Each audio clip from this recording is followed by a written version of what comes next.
প্রকৃতি তার অপার সৌন্দর্যে কখনো কখনো হতবাক করে দেয় মানুষকে। দুনিয়ার বুকে কোনো জায়গা যখন বিশালত্বে আর রঙে রূপে কল্পনার চেয়েও সুন্দর হয়, তখন বিস্ময়ে অভিভূত না হয়ে আর উপায় থাকে না।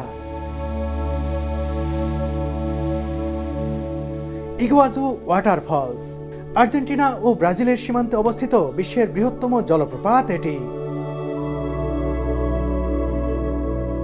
ছোট বড় 275টি ঝর্ণার সমন্বয়ে গঠিত এই জলপ্রপাতটি প্রায় 3 কিলোমিটার এলাকা জুড়ে বিস্তৃত।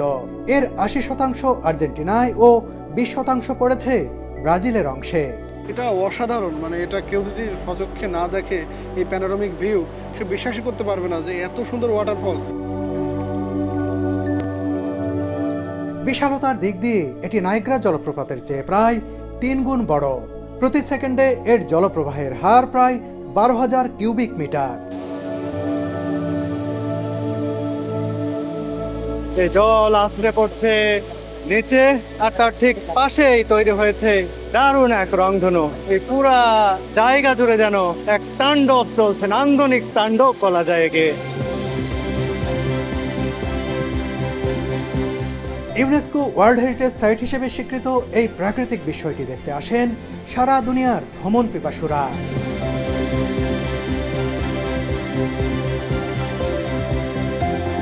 ব্রাজিলের অংশ থেকে স্রোতের বিপরীতে জলপ্রপাতের পাদদেশ অভিমুখে নৌযাত্রা দেয় এক রোমাঞ্চকর অভিজ্ঞতা।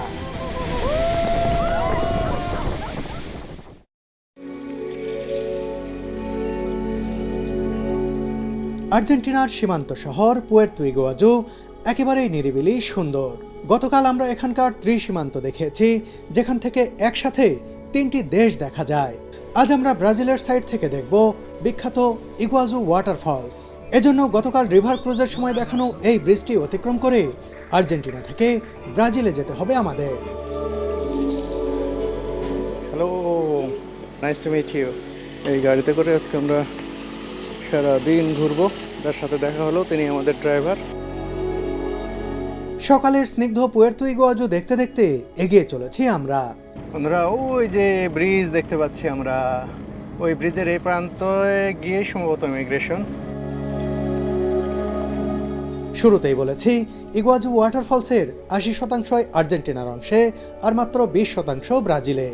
মনে প্রশ্ন জাগতেই পারে, তাহলে আর্জেন্টিনার অংশ না দেখেই কেন আমরা ব্রাজিলের দিকে ধাবিত হলাম? উত্তর হলো, বিশাল ইগুয়াজুর পূর্ণাঙ্গ ও সবচেয়ে সুন্দর রূপটা দেখা যায় ব্রাজিলিয়ান সাইড থেকে।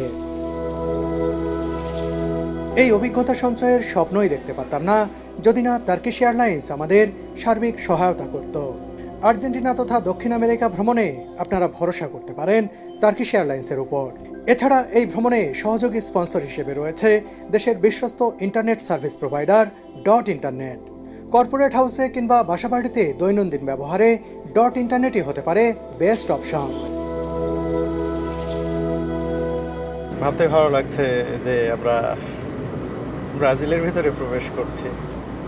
এখানে যারা আসবেন ঘুরতে ইগুয়াজু ফলসে, তাদের কিন্তু ব্রাজিলের ভিসা থাকলে ভালো। ব্রাজিলের যদি ভিসা না থাকে তাহলে কিন্তু আপনারা যেতে পারবেন না সম্ভবত। আমাদের 2 জানুয়ারি যেহেতু ব্রাজিলের ভিসা আছে মাল্টিপল, তাই আমাদের জন্য খুব সুবিধা হয়েছে, ইজিলি যেতে পারছি। তাছাড়া কিন্তু আমাদের আফসোস করতেই হতো।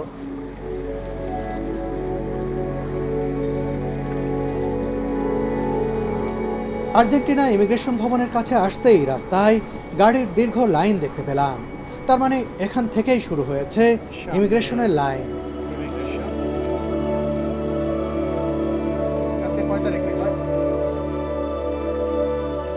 বড় বড় যে টুরিস্ট বাসগুলো দেখছেন, এই বাসগুলোও কিন্তু ইগুয়াজু ফলসে টুরিস্ট নিয়ে যাচ্ছেন।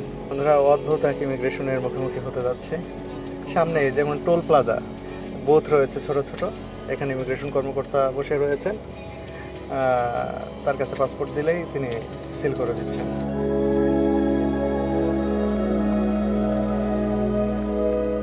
ইমিগ্রেশন তো ইমিগ্রেশনই, জীবনের প্রথম গাড়িতে বসেই মনে হয় ইমিগ্রেশন সম্পন্ন করছি। এটা একটা নতুন অভিজ্ঞতা। দেখা যাক, আর 2-3টা গাড়ির সামনে আছে।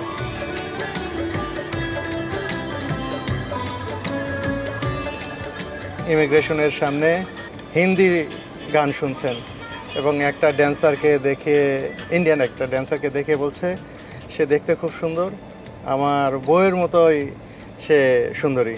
এই বলে সে আমাদেরকে তার ওয়াইফের ছবি, তার ফ্যামিলির ছবিগুলো একে একে দেখাচ্ছে। Muy linda. Hmm, It's very good. Very good. আমাদের ড্রাইভার ভাই বলছেন যে তুমি কি ইউটিউবার বা ইনফ্লুয়েন্সার? আমি বললাম হ্যাঁ। বলছে ইন্ডিয়ার ওই মেয়েটির কাছে এই বার্তা পৌঁছানোর চেষ্টা করো বা তোমার ভিডিওতে বলে দাও যে আমি তাকে খুব পছন্দ করি। আমাকে বলছে তোমরা কি ইন্ডিয়া গেছো বা অনেক বড় দেশ নাকি, গেলে কি তাকে দেখা যাবে? আমি বললাম তুমি যাও, গেলে দেখতে পাবে। আমি তাকে বললাম যে আমরা বাংলাদেশি, তো উনি শুনে খুব খুশি হয়েছেন। বলছো তোমরা বাংলাদেশি, মানে অবাক বিস্ময় এই ইমিগ্রেশন কর্মকর্তার মুখে, চোখে মুখে। তিনি একজন কিন্তু নারী কর্মকর্তা। জীবনে প্রথম গাড়িতে বসে এরকম ইমিগ্রেশন করছে। কর্মকর্তা বললেন দেখো আমার ক্লোজ ছবি নিও না, পার হয়ে যায়। খুব সফট, তাছাড়া তো কথা বলতে পারতাম না। ইমিগ্রেশন হচ্ছে, আমি ক্যামেরায় কথা বলছি, এটা একেবারেই অন্যরকম। আর গাড়িতে বসে ইমিগ্রেশন জীবনে এই প্রথম। এটা আমি কখনো ভাবিও নি যে এভাবে ইমিগ্রেশন হবে। আর আমরা বাংলাদেশি শোনার পরে ওনার চোখে মুখে যে ভালো লাগার একটা উচ্ছ্বাস দেখেছি, এটা সত্যিই অসাধারণ। ওই যে আমাদের পাসপোর্টে স্ট্যাম্প হচ্ছে। হ্যাঁ, ঝটপট ইমিগ্রেশন। এখানে আমাদের 3 মিনিটের মতো সময় লেগেছে, 2.5 থেকে 3 মিনিট। আর গাড়িতে বসে ইমিগ্রেশন, অদ্ভুত একটা অভিজ্ঞতা হয়ে গেল। খুবই দারুণ একটি বিষয়। এখন আমরা ব্রিজ পার হয়ে চলে যাব ব্রাজিলের সাইডে।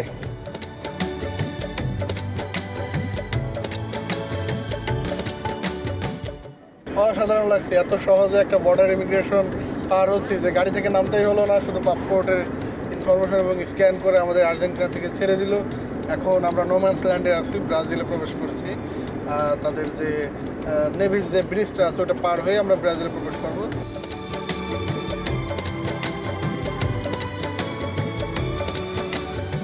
আমরা এবার আর্জেন্টিনা ও ব্রাজিলকে সংযুক্তকারী ইন্টারন্যাশনাল ব্রাদারহুড ব্রিজে উঠে পড়লাম। গতকাল বিকেলে আমরা এই ব্রিজটি দেখেছিলাম নদীতে ভেসে ভেসে। ব্রিজটি পার হয়ে আমরা ব্রাজিলে চলে এলাম। সামনে হয়তো ব্রাজিলের ইমিগ্রেশন। দেখি এখানে কতক্ষণ লাগে বা কি প্রক্রিয়া, এটাও আমি দেখতে চাই, দেখাতে চাই। First immigration.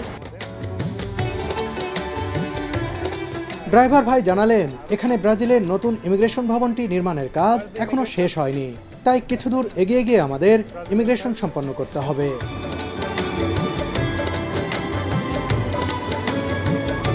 ও বন্ধুরা, আমরা ব্রাজিলের ভিতরে।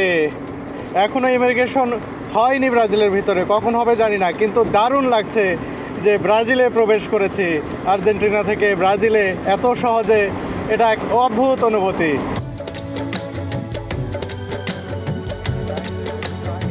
বন্ধুরা, ইমিগ্রেশন ভবন পার হয়ে এসেছি। এখন আমাদের পাসপোর্ট হাতে নিয়ে ইমিগ্রেশনের কর্মকর্তার সামনে যেতে হবে বা ইমিগ্রেশন বুথে যেতে হবে। দেখি ইমিগ্রেশন কমপ্লিট হয়ে গেল। এখানেও মনে হয় ইমিগ্রেশনে 2 মিনিটের মতো সময় লেগেছে। ইমিগ্রেশন বুথ রয়েছে, দেখলাম যে বিভিন্ন দেশের নাগরিকরা দাঁড়িয়ে রয়েছেন। জাস্ট কর্মকর্তার সামনে পাসপোর্ট দিলাম। প্রথমেই যেটা হলো, কারণ এই সীমান্তগুলোতে বা এই চেকপোস্টগুলোতে বাংলাদেশি এর আগে এসেছেন কিনা আমি জানি না, এদিক দিয়ে কেউ ঢুকেছেন কিনা। এই পাসপোর্ট দেখে আগে চোখে মুখের দিকে তাকাই, যখন বললাম বাংলাদেশ তখন একটা হাসি। এরপরে পাসপোর্টটা স্ক্যান করলেন, স্ক্যান করে সিল মেরে দিলেন। কোনো প্রশ্ন না, কোনো কিচ্ছু না, জাস্ট একটা হাসি। আর কোনো বাধা নেই। এখন আমরা চলে যাব বিশ্বের সবচেয়ে বড় ট্রান্সবর্ডার ওয়াটারফলস, ইগুয়াজু ওয়াটারফলসের একেবারে কাছে, একেবারে নান্দনিক অংশের দিকে।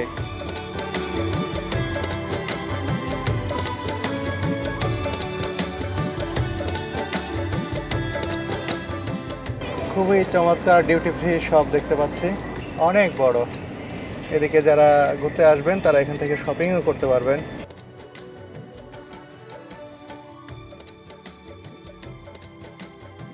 একবারে পার্কের মতো করে রাখা হয়েছে। ওই হেলিকপ্টার দেখতে পাচ্ছি, হেলিকপ্টারে করে কিন্তু এখানে রাইড দেওয়ার সুযোগ রয়েছে। হেলিকপ্টার বিমান একই সাথে দুইটাই ফ্রেমে রয়েছে।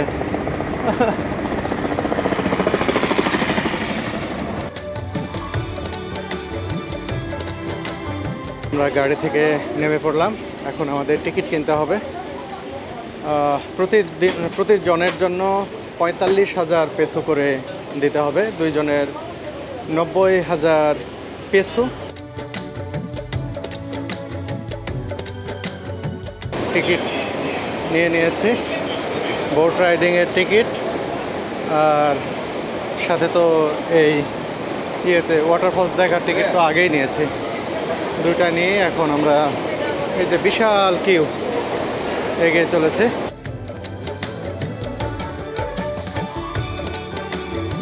এই যে বাসে সবাই উঠছেন, আমরাও বাসে উঠব। বন্ধুরা, আমরা উঠে পড়েছি বাসে। ডাবল ডেকার বাসটা আমাদের পছন্দের ছিল। দেখুন কত মানুষ একসাথে আমরা উঠেছি। এই যে এই বাসগুলোও আছে, এগুলো অবশ্য এসি, কিন্তু আমি এটাতে উঠতে চাইনি।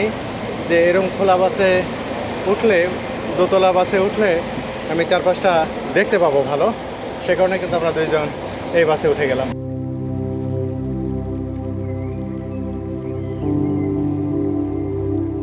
বাসটি এগিয়ে চলেছে সামনের দিকে। চারপাশ খুবই সুন্দর, দুই পাশে ঘন জঙ্গল, এর মাঝ দিয়ে তৈরি করা হয়েছে সুন্দর রাজপথ। এর ভিতর দিয়ে কিন্তু এগিয়ে চলেছি আমরা।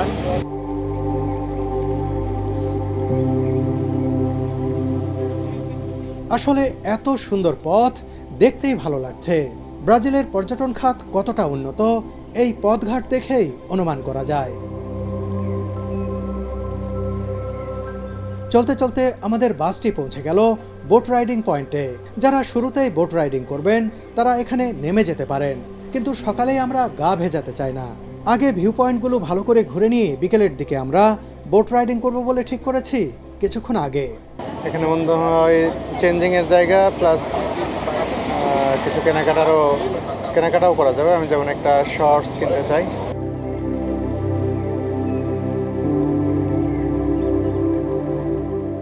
বোট রাইড করলে ভিজে যেতে হবে, মানে পানির ঝাপটায় একেবারে পুরোপুরি ভিজে যেতে হবে। আগেই যদি ভিজে যায় তাহলে এতক্ষণ এখানে অবস্থান, ভেজা শরীরে ছবি তোলা, ঘোরাফেরা সব কিছুই ঝামেলা। এবার বাসটি চলে এলো ইগুয়াজু ওয়াটারফলসের প্রথম ভিউ পয়েন্টের কাছে। ওই যে দেখতে পাইছি, ওই যে হালকা একটু করে দেখতে পাচ্ছি। বাস থেকে নেমে আমরা হাঁটা শুরু করেছি।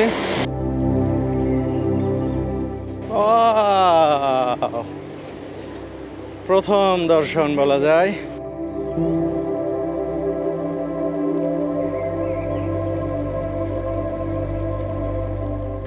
দেখুন বিশ্বখ্যাত ইগুয়াজু ওয়াটারফলস চোখের সামনে কি এক বিশালতায় এখানে ধরা দিয়েছে।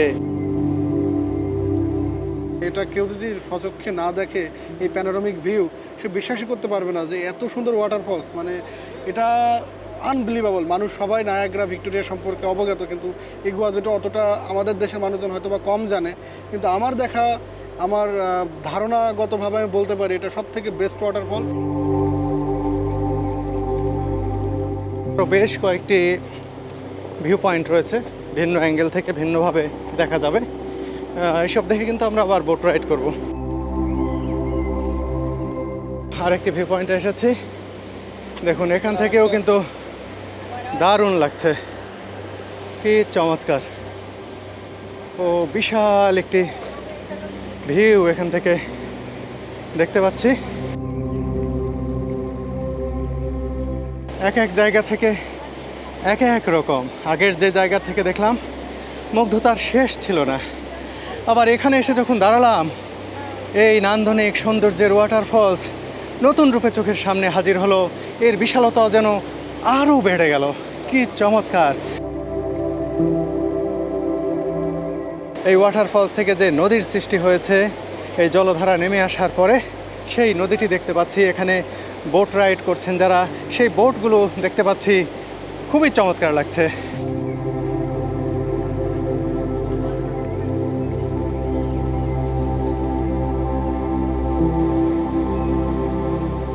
এটি একটি ভিউ পয়েন্ট। এখানে ছবি তোলার জন্য দেখুন সবাই লাইন দিয়ে রয়েছে, এক এক করে যাচ্ছেন।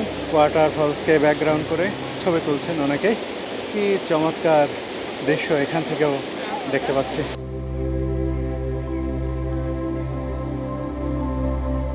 এর সৌন্দর্য আসলেই অপার। এ পাশটাতে দেখুন জলের ধারা, কি ভয়ানক সৌন্দর্য। ওপাশে থাকতে এটা কল্পনাও করিনি যে এ পাশে এসে আরো বড় একটি অংশ দেখতে পাবো। কিংবদন্তি অনুসারে একজন দেবতা নাইপি নামের এক সুন্দরী নারীকে বিয়ে করার পরিকল্পনা করেছিলেন, যিনি তার প্রেমিক তারুবার সাথে একটি ডিঙ্গি নৌকায় পালিয়ে যান। এরপর রাগে ক্ষোভে নদীটিকে বিভক্ত করে জলপ্রপাত তৈরি করেন সেই দেবতা এবং প্রেমিক প্রেমিকাকে অনন্ত পতনের জন্য অভিশাপ দেন। হাঁটতে হাঁটতে এখানে একটি রেস্টুরেন্টে এসেছি। ও, এটা কি ধরনের প্রাণী? এর নাম তো আমি জানি না। দেখুন মুখ একবারে সুচালো। আমি একটা এম্পানাদা অর্ডার করেছি, নিলয় একটা চিজ রোল অর্ডার করেছে। এটা আমার এম্পানাদা। এখানে আজকে অনেক গরম, এই গরমের মাঝেই আমরা এই ওয়াটারফলস দেখছি। দেখি এম্পানাদা কেমন। দেখুন এরা উঠে চলে এসেছে টেবিলের উপরে। খেতে বসেছি, এর উপরে উঠে চলে এসেছে।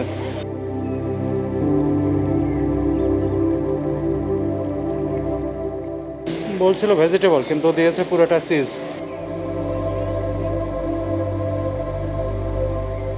চলতে চলতে এই ইগুয়াজু ফলসের যে এইরকম একটি জায়গায় চলে আসবো, এটা আমার ভাবনারও বাইরে, কল্পনারও বাইরে। যে একটা ওয়াটারফলস কতটা নান্দনিক হতে পারে, ধাপে ধাপে নিজেকে কতটা সুন্দরভাবে মেলে ধরতে পারে, এই জায়গায় না এলে আমি তা কখনোই বুঝতে পারতাম না। কি চমৎকার নান্দনিকতার বিশালতা! দেখুন এখানে ব্রিজের মতো করে দেওয়া রয়েছে ভিউ পয়েন্টটা, খুবই চমৎকার। রেলিং দেওয়া রয়েছে, এর উপর দাঁড়িয়ে একেবারে মনে হচ্ছে ওয়াটারফলসের মুখোমুখি একটা অবস্থান। সেটা কিন্তু দারুণ এক নান্দনিকতার তৈরি করেছে।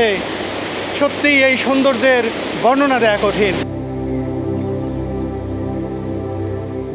নর্মালি আমরা যে কোনো ওয়াটারফল যে কোনো একটা অ্যাঙ্গেল থেকেই দেখি, বা বড় জোর দুইটা অ্যাঙ্গেল থেকে দেখি, কিন্তু এই ওয়াটারফল দেখার কোনো অ্যাঙ্গেলের অভাব নাই। এতগুলো ভিউ পয়েন্ট, মানে অকল্পনীয়। আমরা অলরেডি প্রায় 7-8টা ভিউ পয়েন্ট আমরা পার করে এখানে এসেছি।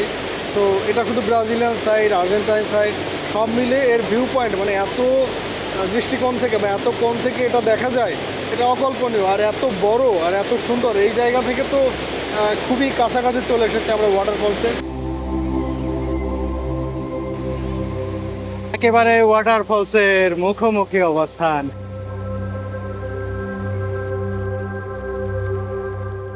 এমন জায়গায় দাঁড়িয়েছি এখানে জলের ঝাপটা অনেক বেশি। এখানে দাঁড়ালে চোখে মুখে অনবরত এই যে জলের ঝাপটা এসে লাগছে, আর এটা একটা দারুণ অনুভূতি।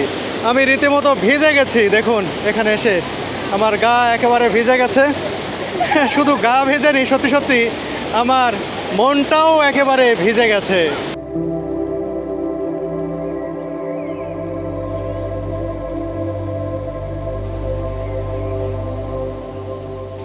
এখানে এসে রংধনু দেখতে পাচ্ছি, কি অসাধারণ। এই জল আছড়ে পড়ছে নিচে, আর তার ঠিক পাশেই তৈরি হয়েছে দারুণ এক রংধনু। আর এই পাশটা দেখুন, এই পুরা জায়গা জুড়ে যেন এক তাণ্ডব চলছে, নান্দনিক তাণ্ডব বলা যায় একে। কি অসাধারণ, কি এক স্বর্গীয় দৃশ্য এটি।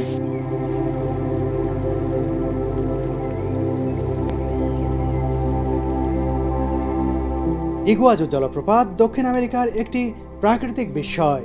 ইগুয়াজু নদী যেখানে পারানা নদীর সাথে মিলিত হয়েছে, তার 24 কিলোমিটার পূর্বে ইগুয়াজু জলপ্রপাত অবস্থিত। পারানা মালভূমির ঢাল বেয়ে পাহাড়ি ঝর্ণাধারা নেমে এসে প্রায় 73 মিটার নিচে পতিত হয়। বর্ষাকালে প্রতি সেকেন্ডে প্রায় 12,000 কিউবিক মিটার পানি প্রবাহিত হয় এখানে। একেবারে ওয়াটারফলসের কাছে চলে এসেছি। দেখুন, এর চেয়ে কাছে আর কি যাব। এই বিশালতার কাছে নিজেকে ক্ষুদ্র মনে হচ্ছে একেবারে। ইগুয়াজু নামটি গুয়ারানি বা টুপি ভাষার শব্দ ওয়াই এবং ওয়াসু থেকে এসেছে। ওয়াই অর্থ জল আর ওয়াসু অর্থ বড়। এ দুটি শব্দ এক করলে দাঁড়ায় বড় জল। এটি এতটাই বড় যে 3 কিলোমিটার এলাকা পর্যন্ত বিস্তৃত, যা নায়াগ্রা জলপ্রপাতের চেয়ে প্রায় 3 গুণ বড়।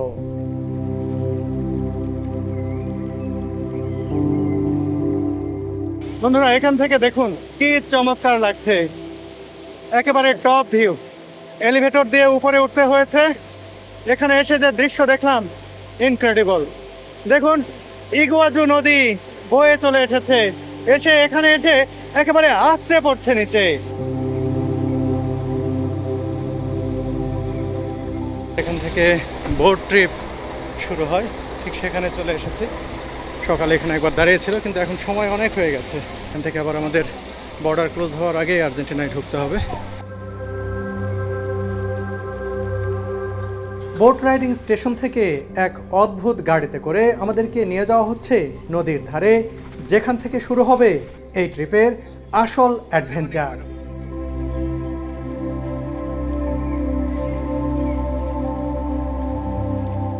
আমরা লাইফ জ্যাকেট পরে ফেলেছি।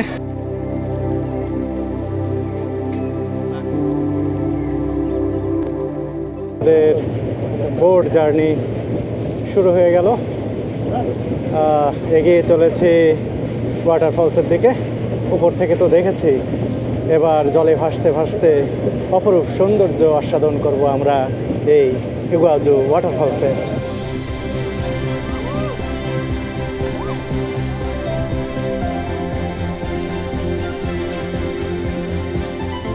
জলে ভাসতে ভাসতে দেখছি এই ওয়াটারফলসের আরেক রকম সৌন্দর্য।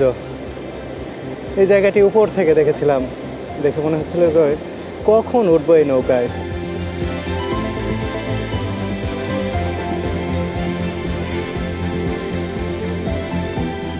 এবার আমাদের বোটটি এগিয়ে যেতে থাকলো একেবারে জলপ্রপাতের পাদদেশের দিকে। এ সময় অন্যরকম এক উত্তেজনা আর রোমাঞ্চ কাজ করছিল আমাদের সবার মাঝে।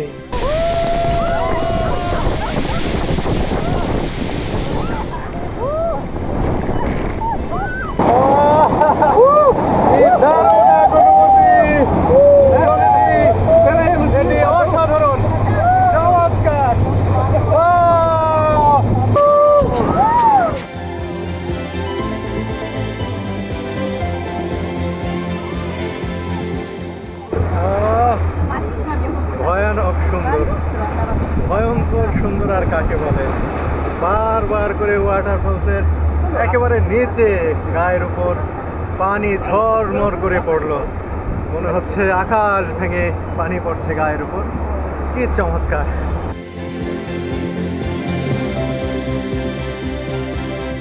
ইগুয়াজু জলপ্রপাত ভ্রমণের সবচেয়ে ভালো সময় হলো মার্চ থেকে মে এবং সেপ্টেম্বর থেকে নভেম্বর মাস।